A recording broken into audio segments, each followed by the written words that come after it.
এ আল্লাহ, এ আল্লাহ, এ আল্লাহ, আমি কৃষকের সন্তান লিয়াকত আলী তোমার দিকে হাত তুলে বাঁশখালীর মা বোনেরা ওয়াদা করেছে, আপনারা যদি চান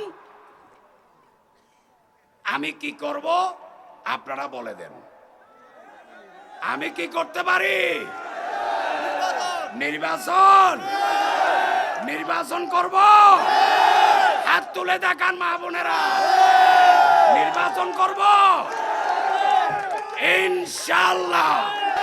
এ আল্লাহ, এ আল্লাহ, এ আল্লাহ, আমি কৃষকের সন্তান লিয়াকত আলী তোমার দিকে হাত তুলে বাঁশখালীর মা বোনেরা ওয়াদা করেছে, তুমি বাঁশখালীর মা বোনদের হাতকে কবুল করো। আসসালামু আলাইকুম ওয়া রাহমাতুল্লাহি ওয়া বারাকাতুহু। ধন্যবাদ।